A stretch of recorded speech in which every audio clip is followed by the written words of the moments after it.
comienza el principio del fin del aborto.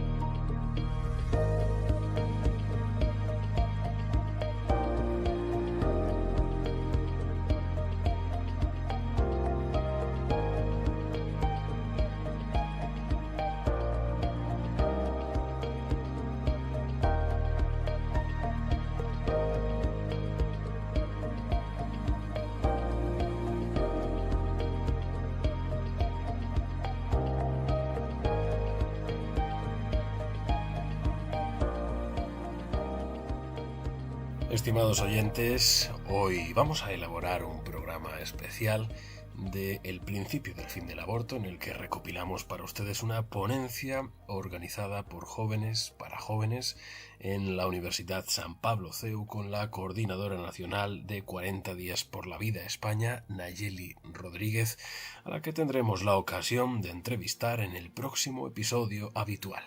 Esta charla, de aproximadamente media hora de duración, tuvo por título El combate espiritual en 40 días por la vida, y procedemos a radiarla a continuación.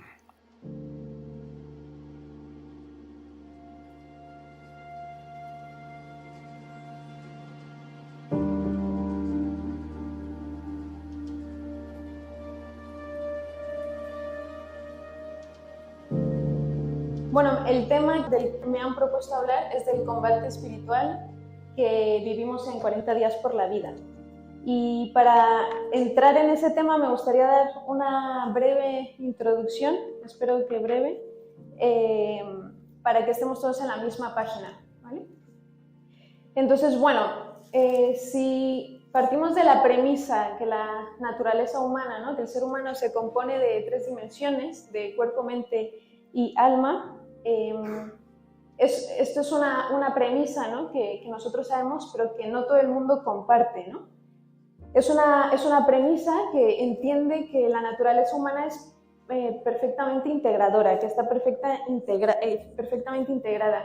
Y negar esto es mera necedad, ¿no? Y cuando lo niega se produce un desequilibrio en alguna de las partes. Entonces, bueno, para crecer en cualquier cosa en la vida se tiene que partir del autoconocimiento. Y ese autoconocimiento, pues, por ejemplo, como seres humanos, incluye entender que estas dimensiones forman parte de nuestra naturaleza y que es una naturaleza integral, que somos humanos, que somos imperfectos, débiles, que estamos heridos por el pecado original y que somos hijos de Dios. Al ser hijos de Dios, el Señor nos pone muchos recursos para permanecernos en comunión con Él, ¿no? Por ejemplo, el estado de gracia, ¿no? El estado de gracia, como sabéis, tenemos los sacramentos, la oración y la comunidad, ¿no?, la iglesia, para poder estar cerca del Señor. ¿Qué pasa hoy en día? Pues que el hombre no se conoce a sí mismo, ¿no? El ser humano no se conoce a sí mismo porque cae, digamos, en un pecado, uno de los pecados más importantes por el que también cayó Satanás, que es la soberbia. Y entonces, al no conocerse a sí mismo, no reconoce esas 3 dimensiones que integran nuestra naturaleza, o bien solamente ve el cuerpo, ¿no?, que es lo más evidente, lo más tangible, o bien piensa que son dimensiones totalmente separadas y que una no afectan a la otra, ¿no?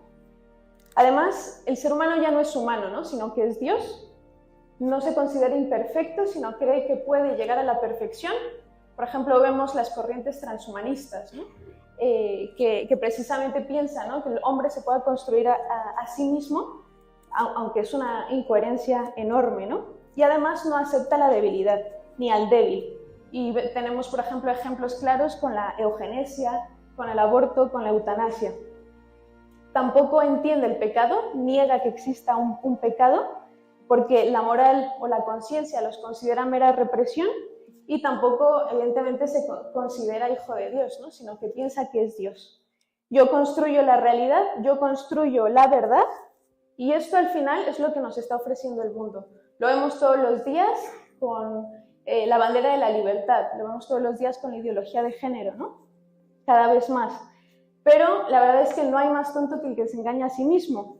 Y la verdad es que Satanás, al final, que es el príncipe de este mundo y que también es el padre de la mentira, lo que nos ofrece en este mundo es un espejismo, ¿no? Y con este espejismo nos hace creer que con este estilo de vida, que muchas veces cae en el hedonismo, es una aparente felicidad. ¿Qué pasa? Que cuando entregas toda tu vida y entregas todo tu ser a ese hedonismo, creyendo que ahí lo tienes todo, hay un momento en el que encuentras que solamente hay vacío. Y entonces es cuando caes al abismo, ¿no? Cuando te das cuenta que ahí no está la felicidad, pues te encuentras con datos muy, muy tristes, ¿no? Por ejemplo, el hecho de que el suicidio es la primera causa externa de mortalidad hoy en día entre los jóvenes, que ya ha superado los accidentes de tráfico, ¿no? Y eso no deja de ser alarmante. Entonces, bueno, la realidad es que todo esto que el mundo nos ofrece, ¿no? De alguna manera, nos estamos autoengañando, y sobre todo también, pues parte, yo creo, de ese desconocimiento, ¿no? O de ese no querer reconocer nuestra naturaleza. Entonces, bueno, yo quiero recalcar algunas de las verdades evidentes, ¿no? que a veces se olvidan. Para empezar, esa verdad no se puede entender sin humildad, ¿no? Para empezar, nosotros no hemos creado este mundo y tampoco, por tanto, podemos crearnos a nosotros mismos. Todo lo que nosotros creemos de crear, siempre nos va a resultar insuficiente simplemente por el hecho de que lo hemos creado nosotros, ¿no? Está creado con una limitación. No nos va a llenar nunca. Y además, yo tengo la firme convicción de que estamos llamados para algo mucho más grande que nosotros mismos. No somos un experimento, somos hijos de Dios. Cristo murió por ti, por cada uno de vosotros, y luego resucitó. ¿Y esto qué significa? Para empezar, que a ti te ama con locura, y además que tu corazón está llamado para responder a esa llamada de amor, con una entrega total, como la que Él nos dio, ¿no? Estamos llamados para amar. Y solamente esto nos llena, solamente esto puede dar sentido a nuestra vida, si no nos vamos a estar topando una y otra vez con falsas realidades. Cada vez que intentemos buscar fuera, lo único que vamos a encontrar es mediocridad, y no estamos llamados para la mediocridad porque somos hijos de Dios, que no se nos olvide eso. Hay una frase que me gusta mucho, que es o todo o nada, y esa yo creo que tiene que ser nuestra medida para absolutamente cualquier acción que se nos ocurra, o todo o nada. Si vale la pena dar la vida por esa causa, hay que darlo todo, no sean las cosas a medias. Cristo venció la muerte por ti, y eso significa que la muerte no es el final. Para un hijo de Dios no puede ser el final, porque al final Dios, que nos ama tanto, solamente está buscando estar con nosotros, ¿no? Así que bueno, quisiera haceros la pregunta de si realmente estáis viviendo, ¿no? ¿Estáis viviendo realmente hoy en día? El aborto es lo que Monseñor Munilla consideraría un pecado de época. Un pecado de época es aquel hacia el cual la mentalidad imperante de la actualidad es ciega, ¿no? Y yo creo que el aborto es meramente un síntoma de una crisis. Y sus raíces están en ese desconocimiento humano, en ese desequilibrio, ¿no? Porque, por ejemplo, en el aborto, pues vemos que si tenemos esas tres dimensiones, mente, cuerpo y alma, en la mente pues se está negando la ciencia, porque al final la ciencia dice que la vida humana empieza desde la concepción, y se niega la lógica. Y como es tan evidente, se necesita tapar, ¿no? En la dimensión del cuerpo vivimos en una sociedad, como ya he dicho, hedonista, que pretende hacernos esclavos de nuestras apetencias, y que también nos intenta convencer de que solamente existe el cuerpo. Por eso cuando una mujer ha abortado y de repente le viene el síndrome posaborto, la sociedad no lo entiende, ¿no? Porque dicen, pero si no lo has visto, si no existe, eso no ha pasado, ¿no? No entiende que tengan ese sufrimiento y ese dolor, ¿no? Y además en la dimensión del alma, pues al haber eliminado los valores, la moral, se considera que todo es relativo y que no hay nada malo, ¿no? Entonces, bueno, yo creo que hoy en día es bastante evidente que vivimos en una sociedad que está enferma y que por lo tanto tiene un montón de personas pues con el corazón enfermo, ¿no? Y por eso, al final el corazón solamente lo puede cambiar Dios, ¿no? Solamente Dios cambia los corazones. Yo creo que un ejemplo muy claro es, por ejemplo, los casos de conversión, ¿no? Tú le puedes decir a una persona todos los argumentos del mundo, le puedes presentar la evidencia, se la puedes poner enfrente, pero si no ha tenido un encuentro real con Cristo, no se va a convertir, por mucho que quieras, ¿no? O sea, un poco tenemos que hacer nosotros con respecto a eso. Y yo creo que así funciona el tema del aborto. Hay gente a la que sí puedes convencer con lógica, pero por lo menos la mayoría de la gente a la que yo me he encontrado, con la que he debatido sobre el tema del aborto, hay un punto en el que los dejas sin argumentos y te dicen, bueno, sí, pero es que yo abortaría igual, ¿no? Y les da igual la evidencia de que sea un ser humano, de que estés matando a una persona, ¿no? Y no es porque sean malas personas, sino porque son ciegas, ¿no? Es un pecado de época y porque necesitan esa transformación del corazón que muchas veces es tan complicada. Por eso creo, puesto que hay que cambiar los corazones, y los corazones los cambia Dios, no podemos olvidar la oración en la lucha pro vida. Hay muchas iniciativas que abordan el tema pro vida desde diferentes ángulos. Y yo creo que cada una de ellas es necesaria, ¿no? Que todo suma. Y al final hay tantos dones como personas. Dios nos ha dado un don a cada uno muy especial y ojalá pudiéramos poner ese don a su servicio para defender la vida de los inocentes, ¿no? Pero no podemos dejar al margen la oración, porque es lo básico, ¿no? Así que 40 días por la vida precisamente se basa en la oración, es su foco al final. Y bueno, como he dicho, todas las iniciativas suman. Lo único que creo que no se puede hacer es quedarse de brazos cruzados cuando estás viendo una crisis, ¿no? en tu generación completa. Como he dicho, pues 40 días por la vida se basa en la oración. Es un movimiento que reza delante de los abortorios, que promueve el ayuno. ¿Y por qué hacemos esto? Porque creemos que Dios todo lo puede. Que al final la batalla del aborto es una batalla muy desigual, en la que por un lado está una industria que mueve mucho dinero, que hay muchos intereses y que claramente cuando tienes un Estado que considera el aborto como un derecho, tienes al Estado omnipotente, digamos, frente a la pequeñez del individuo, ¿no? Y sabemos que más allá de todo eso, al final está Dios, ¿no? Así que siempre recurrimos a Él y confiamos en Él. Y en segundo lugar, con la oración también estamos diciendo o intentamos ser humildes, porque al final el aborto no deja de ser una batalla espiritual. Es una batalla de muchas cosas, como ya he dicho, ¿no? Del intelecto, de muchas cosas, ¿no? Pero no deja de ser una batalla espiritual en una de las dimensiones más importantes, tanto a nivel social como a nivel individual. Y de alguna manera es como decir, mira, en esta batalla espiritual, si es una batalla espiritual, tengo que actuar con armas espirituales, ¿no? O cómo pretendo ir y acabar con el aborto, ¿no?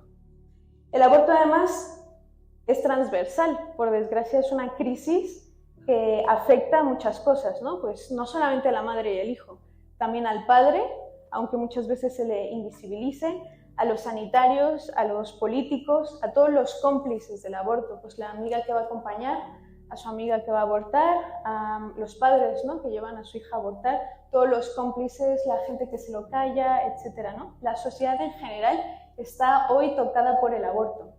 Y como he dicho, creo que el aborto es un síntoma de una crisis más profunda, de una crisis en la que al final estamos todos implicados, todos padecemos de la misma herida. Y esa herida no podemos empezar a sanarla sin tener un claro autoconocimiento. Por lo que el combate espiritual sí es a nivel social, pero hay que empezarlo por uno mismo. Yo conozco, por desgracia, algunos providas, gente que se ha dedicado al activismo provida y que han abortado o que han abortado después de ser providas, me refiero, ¿no? Una vez siendo providas, o se lo han planteado, ¿no? Y es que el aborto no es tan fácil como decir es una postura u otra, ¿no? No es una mera argumentación, es un cambio del corazón, es un combate diario. Y al final, si somos débiles, tenemos que combatir eso desde nosotros mismos, ¿no? ¿Y qué es el combate espiritual?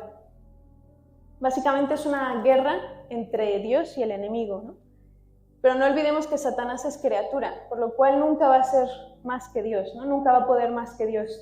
Y tampoco olvidemos que Satanás realmente no odia a Dios, sino que odia al hombre. Porque en su día, ¿no? Pues Dios creó a los ángeles, que son criaturas mucho más avanzadas que nosotros, y sin embargo les pidió que se pusieran al servicio del ser humano. Y hubo unos que no quisieron, ¿no? Que cayeron en la soberbia. Así que Satanás, su misión, digamos, en la vida o su razón es intentar demostrarle a Dios que se equivocó, ¿no? Que se equivocó confiando en nosotros. Y eso lo hace pues, a través lo experimentamos a través del combate espiritual. Pero no olvidemos que al final, como he dicho, Dios es el creador, ¿no? Dios vence siempre. Ya venció a la muerte mediante la resurrección, y lo único que para lo que estamos en esta vida, ¿no? Nos quiere tanto que nos ha dado la libertad para elegir, ¿no? Si pese a esa entrega de amor queremos estar con Él o no. Así que ese combate espiritual se vive a nivel social y a nivel individual. El aborto es sagrado para el demonio, porque es algo tan antinatural en el sentido de el ser humano está matando a alguien de su propia especie y además es un inocente, ¿no? Es por eso tan importante para él, y por eso Satanás odia 40 días por la vida, porque no solamente está en contra del aborto, sino que además lo ataca desde la raíz, que es la oración. Vemos, por ejemplo, esta ley antiprovida, ¿no? Que ya comentó Juan, que nos pretendía criminalizar y demás. Qué curioso que gente que es atea, ¿no? Que teóricamente no cree en esta dimensión espiritual, haga tantas referencias a la oración en esa ley, ¿no? Y es que claramente está enfurecido, ¿no? El demonio.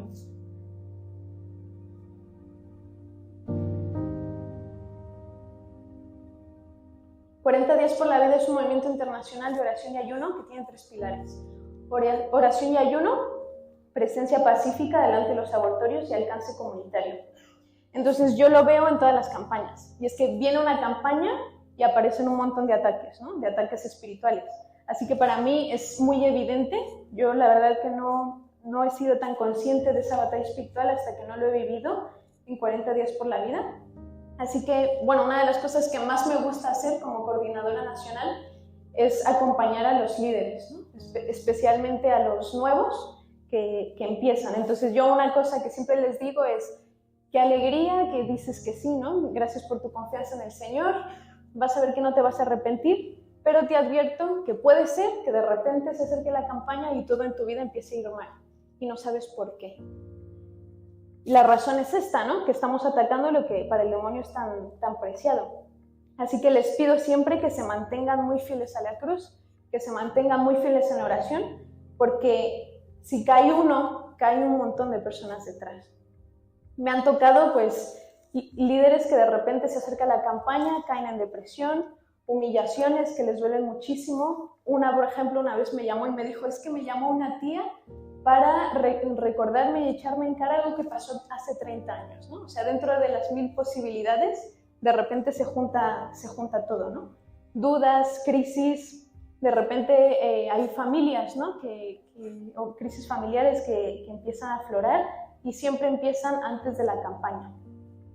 Yo misma lo viví cuando empecé a coordinar, así que por eso pues me gusta que al final el sufrimiento que yo viví en su día sirva para algo, ¿no? Para intentar guiar en estos momentos.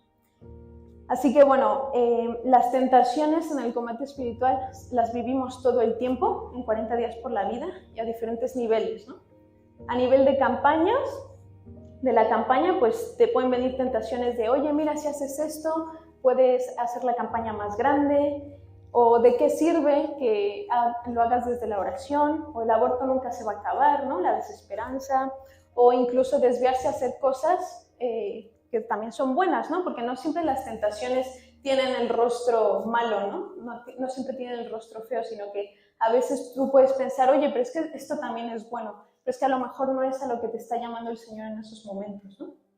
Tentaciones a nivel de ciudad, pues a querer ir por libre, ¿no? A sensacionalismos, ¿no? Siempre intentamos cuidar mucho la información de los testimonios, ¿no? De vidas salvadas o de lo que sea, y una tentación puede ser el sensacionalismo, ¿no? A nivel de líderes, pues el combate personal, ¿no? La asedia, ¿no? La desesperanza, la motivación o vivir una vida incoherente o querer protagonismo, ¿no? O incluso pues otros obstáculos externos que pueden aparecer. A nivel de vigilia, porque nosotros tenemos como el equipo de vigilia, ¿no? Que es como el coordinador y sus capitanes, puede haber miedo, desconfianza en Dios o creer que todo depende de ti, ¿no? O incluso a nivel orantes, ¿no? Las personas que simplemente se apuntan para ir a rezar pueden tener tentaciones de querer juzgar a la madre que está yendo a abortar o de querer responder al vecino que pasa a insultarte, ¿no? Las tentaciones las tenemos todo el tiempo, todo el día, ¿no? Y es que nadie está exento de ser tentado, pero solamente la voluntad peca. Simplemente por ser tentado no significa que estés pecando, ¿no? Por eso es tan importante intentar alinearte con la voluntad de Dios.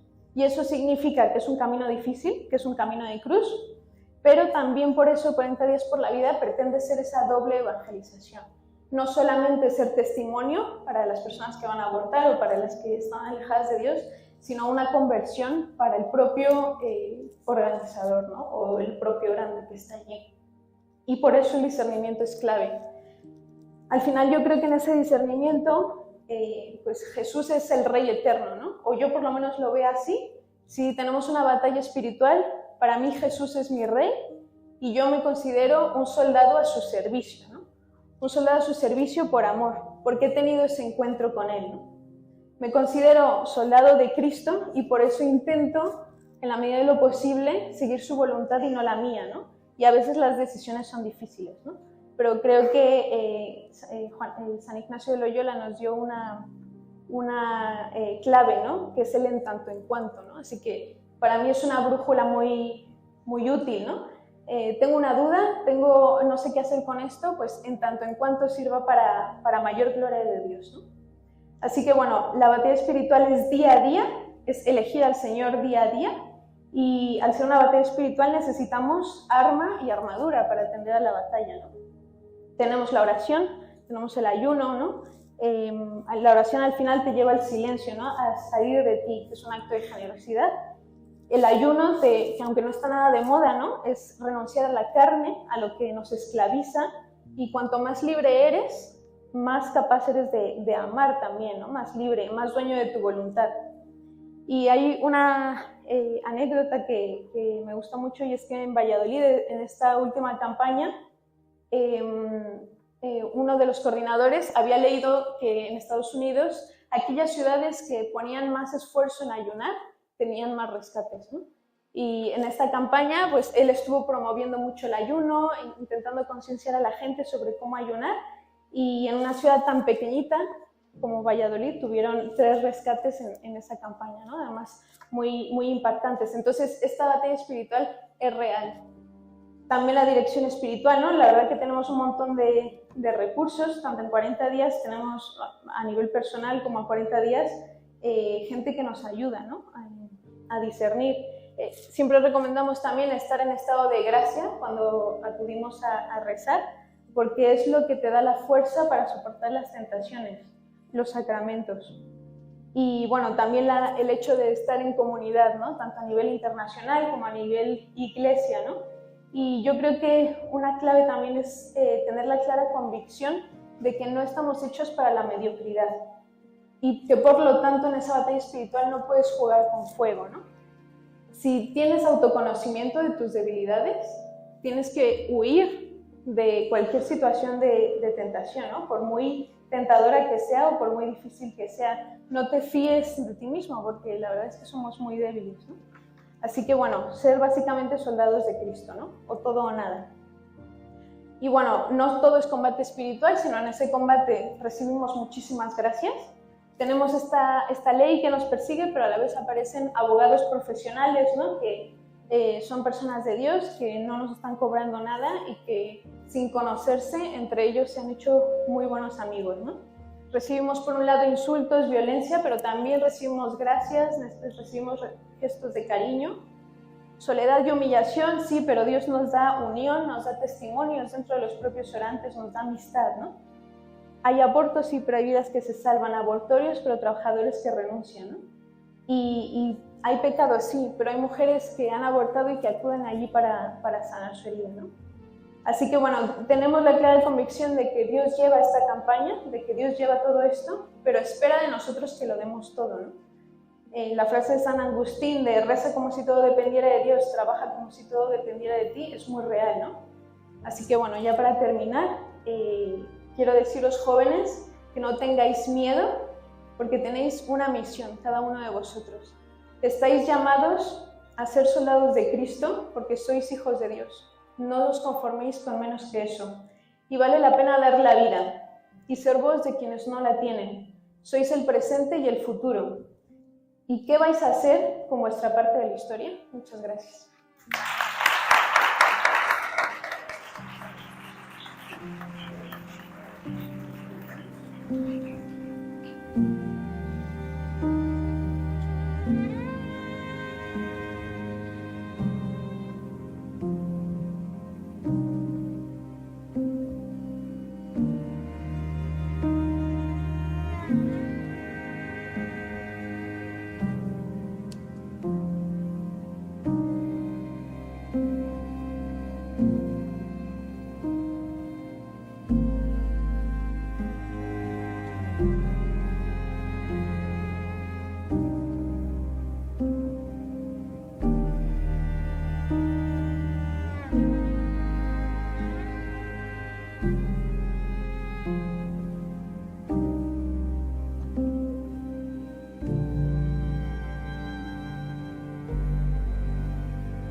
Después de escuchar íntegra la conferencia que impartió la Coordinadora Nacional de 40 Días por la Vida España, Nayeli Rodríguez, en la Universidad San Pablo CEU el pasado día 12 de enero, vamos a finalizar este programa especial del principio del fin del aborto con la canción En Camino por la Vida de Alex Zambrano y Alejandra Calderón.